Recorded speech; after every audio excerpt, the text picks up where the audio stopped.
જે વાત કરીને આપણે અગાઉ નોંધના પ્રકારની અત્યારના કોમ્પ્યુટરાઇઝ થયા પછી ટાઇટલ આપવામાં આવ્યા છે. હવે આ ખાલી તમારા નોલેજ માટે છે, યાદ રાખવા માટે નથી, પણ સમજવા માટે તો જરૂરી છે જ કે ટાઇટલ અગાઉ નહોતા, કોમ્પ્યુટરાઇઝ હતા ને ત્યારથી ટાઇટલ ફિક્સ થયા. હસ્તલિખિત નોંધવું હતું ત્યારે કાંઈ નામ હતા નહીં, એને જેવું સમજાય એવું લખી નાખે. વેચાણ નોંધ, ખરીદ નોંધે જોવા મળે ક્યાંક ક્યાંક તમને. એટલે તલાટી હાથે લખતો હતો ને ત્યારે કેવા પ્રકારની નોંધો આવતી? તો હસ્તલિખિત હકપત્રકની અંદર અગાઉનું એક આખું રજિસ્ટર થતું. આજના જેવું નથી કોમ્પ્યુટરમાં નાખી દે કોમ્પ્યુટર. પહેલાં શું હતું? એક રજિસ્ટર હતું. એ રજિસ્ટરમાં આ પાનામાં આટલી નોંધ હોય, નીચે બાજુમાં તમારી આવી જાય, ત્રીજાની આવી જાય, એકમાં અમારે 6 જણાની આવે, 2 જણાની આવે, 3 જણાની આવે. કોપી કાઢો તો બાજુવાળા બીજાની આવે. એટલે ઘણી વાર ઓલા સ્કેન કરેલામાં જુઓ નીચે બીજાનું દેખાય, ખબર છે? ક્યાં ક્યાં એ ઓલા હરખું હું છે કટ નથી કર્યું, એ ટૂંકમાં વેઠ્યો છે. જેને સ્કેન કર્યું છે કેવો છે? વેઠ્યો કહેવાય ને.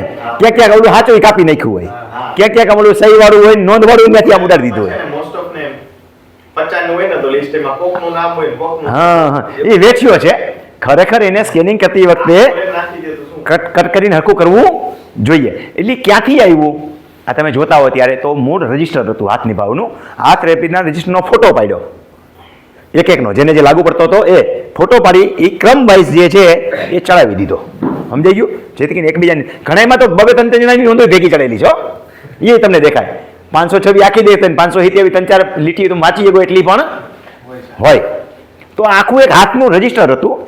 એ રજિસ્ટરમાંથી સ્કેન કરી અને આમાં કમ્પ્યુટરમાં ચડાવ્યું. એ થઈ હસ્તલિખિત નોંધું જે રજિસ્ટર હોય. આજની તારીખે તલાટી નિભાવે છે. એટલે કાયદાકીય કામે ક્યારેક જરૂરી હોય, અક્ષર ન ઉકલતા હોય, કાંઈ વિસંગતતા હોય તો રજિસ્ટર માગી શકાય, એની કોપી માગી શકાય, ને કોર્ટમાં પણ રજિસ્ટર લઈને બોલાવી શકાય. એ કામ એડવોકેટનું છે એને, અને આને હાજર થવું પડે મૂળ રજિસ્ટર લઈને. અને એ જ માન્ય ગણાય જ્યારે કોર્ટના કામે હોય ત્યારે. જેથી કરીને કાંઈ વિસંગતતા વળી છેકછાકવાળું હોય તો પાછળથી થયું છે કે નહીં, કાંઈ પણ થયું હોય એમાં શું છે પાછળથી ઘણા ફેરફાર થતા. સમજ્યા?